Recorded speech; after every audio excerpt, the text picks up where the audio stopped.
life.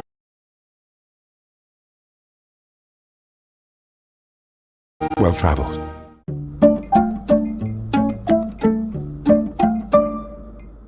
In 1979, an economic crisis in Iran led to massive protests and thousands of people were killed. Today, an economic crisis in Iran led to massive protests and thousands of people were killed. In 1979, the government was overthrown in a revolution. Today, there hasn't been a regime change.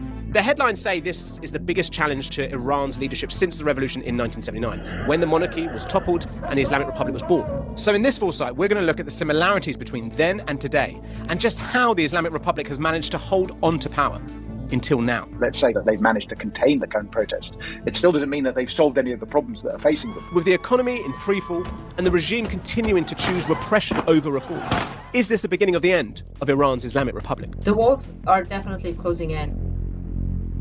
Let's start. That was the monarchy's secret police force. The Islamic Republic's official textbooks say that 15,000 people were killed and wounded during the revolution. Independent studies say that between 1963 and 1979, the number killed by the Shah was closer to 3,000. But let's compare that to today.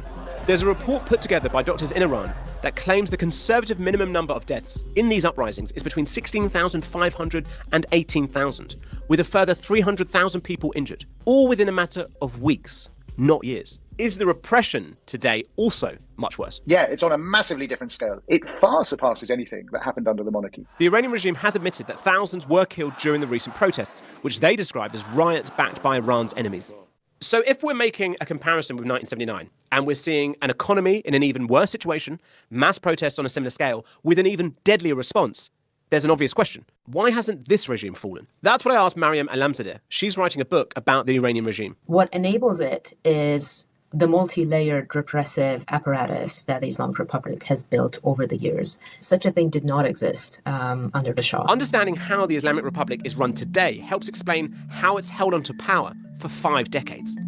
Iran has elections where voters choose a president, parliament, and an assembly of experts, which sounds like a democracy. But this is an Islamic theocracy, which means a religious authority is ultimately in charge. And at the very top is the supreme leader, Ayatollah Khamenei, who can basically veto any law or political appointment he doesn't like. He is where power ultimately lies. The final word will be his. It doesn't matter if we're under threat or we're not. There's no going against him. Turned on its head, and we're comparing today to 1979, some Iranians seem to want a complete reverse.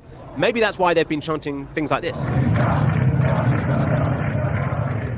They're calling out for Reza Pahlavi, the exiled son of the last Shah who currently lives in the United States.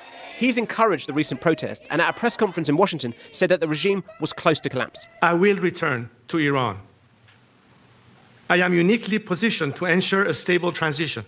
But while he's been building some support in the international community, it's less clear he has the backing needed to take power in Iran itself.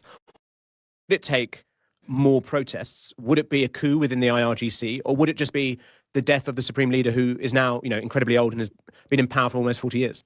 I mean, all of these things are to an extent potentially interconnected.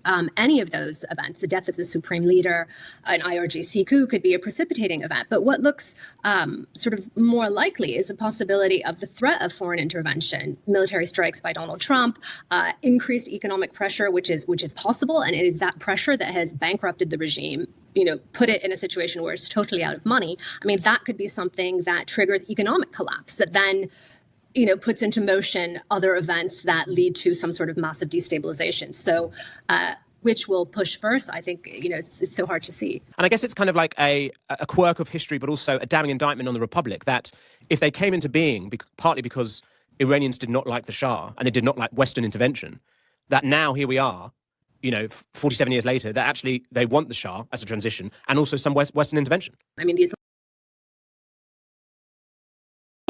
The relationship between the US and Iran hasn't always sounded like this. An axis of evil. Unprecedented crippling sanctions on Iran. Iran has been a very dangerous player. They're a nation of terror. Inshallah به توفیق الهی دشمن رو به زانو در خواهیم آورد. The US and Iran may not have agreed on much for decades, but they used to be allies. Iran, because of the great leadership of the Shah, is an island of stability in one of the more troubled areas of the world. So how did the relationship between the two become so strained? And how does that link to what's happening in Iran today? The coup cemented control of the Western-backed Shah, or King of Iran, Mohammad Reza Pahlavi. For the next 26 years, with support from the US, the Shah built infrastructure, started land reforms, improved education, and gave women the vote. These very fast-paced social changes that are happening alongside this influx of enormous amounts of oil wealth into the country. And we see very fast transformations within society. The reforms boosted the economy, but not everyone benefited equally. And some religious leaders felt they were a threat to Islamic values. Then, the Shah increased political control over society. In Iran, under Mohammad Reza Shah Pahlavi, becomes much stronger, and he has American support to train up his secret police, to interrogate people and to try and stamp out any possible areas of opposition. The Shah's feared secret police, his opulent lifestyle, and pro-Western policies sparked riots, strikes, and mass protests from across Iranian society. And all this led to the Iranian Revolution in 1979, which changed the country completely. Before the hostage crisis ended, Iraq invaded Iran. The leader of Iraq, Saddam Hussein, felt threatened by Iran's Islamic Republic and thought the new regime was weak and could be quickly defeated. But the war lasted 8 years, and more than 500,000 people died. Though officially neutral, the US secretly backed Iraq, providing financial aid, weapons, and intelligence. Towards the end of this war, on July 3rd, 1988, the US shot down an Iranian civilian plane that it says it mistook for a fighter jet and killed 290 people. Over time, in Iran, rhetoric against the US and its greatest ally in the region, Israel, strengthened. Iran has denied Israel's right to exist since the 1979 revolution. The Islamic Republic is concerned the US poses an existential threat to Iran. Israel also poses an existential threat to Iran, and think as the only Shia Persian state in the region, nobody likes them. And if Iran does not take its fight away from its homeland, it would have to face its enemies on Iranian soil. Since the revolution, Iran has been seeking to export its ideology and expand its influence beyond its borders by supporting a network of well-armed groups. Over time, this included Hamas in Gaza, Hezbollah in Lebanon, the Houthis in Yemen, as well as others in Iraq and Syria, collectively called the Axis of Resistance. This, along with concerns from the US that Iran could develop a nuclear weapons program, strained relations further and led to more sanctions. On October 7th, 2023, Hamas launched an attack on Israel, which sparked more than 2 years of war in Gaza. Iran denied being involved, but publicly supported the actions of Hamas. Israel responded with sustained attacks in Gaza against Hamas, as well as other Iranian allies and proxies in the region. In June 2025, the UN's nuclear watchdog said Iran had breached its nuclear obligations under the Non-Proliferation Treaty. Iran has always said that they have never looked to develop a nuclear weapon. Israel launched a series of strikes on Iran, resulting in a 12-day war between the two countries. And this culminated in direct US involvement, including airstrikes on Iranian nuclear facilities.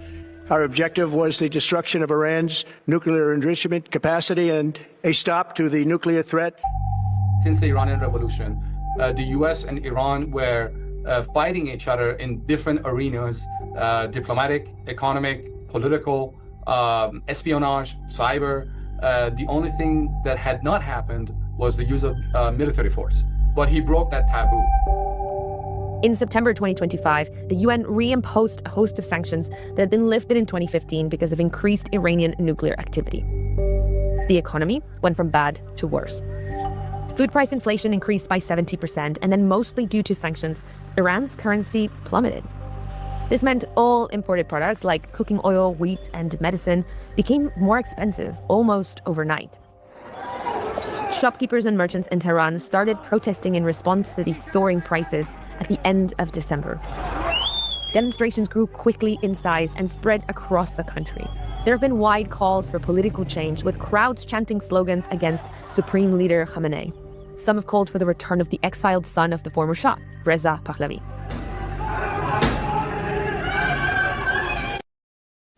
The Trump administration is issuing new sanctions on Iran's shadow fleet of oil vessels as the president sends Iran a stern warning. Listen.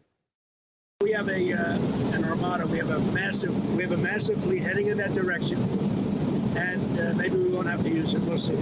The U.S. is building up its military presence in the Middle East ahead of a possible attack, and more ships are expected to be on the way. Let's bring in Dr. Kanta Ahmed. She's a senior fellow at the Independent Women's Forum and member of the Council on Foreign Relations. Good morning, Kanta. Thanks for joining us. You know, as we see this build up and these sanctions being added, where do you see this heading?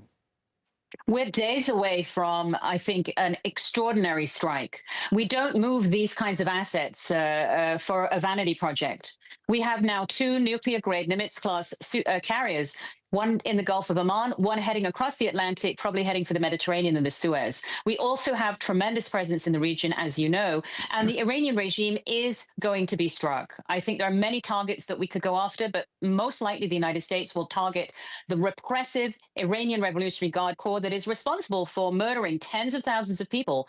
Even now, wounding, some say 330,000 people, removing their eyes, horrendous brutality. And this is going to be, they're going to have an answer for that imminently.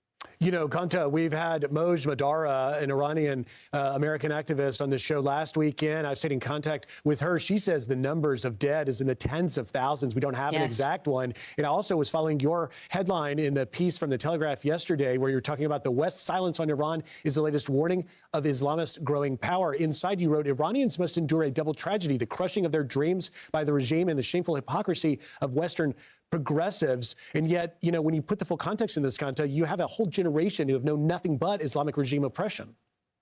Exactly. I was a small child in Iran right before the revolution. And so to see that this has continued almost 50 years is unacceptable. In this day and age, when we're so connected, there's a huge communications blackout on Iran, precisely to prevent people from knowing what's going on. And our youth here also does not understand. This is a noble, civilized, ancient people. They have so much to contribute to the world, and their time for lifting their regime has come. They are doing that themselves, but the United States is going to assist by eliminating their repressive, security, and brutal besiege thugs and others. And I think also from the position of the carriers, we're going for economic warfare as well. We're going to be targeting Iran's capability of exporting oil. I think there's going to be many developments very soon. And you know, Kanta, I want to pivot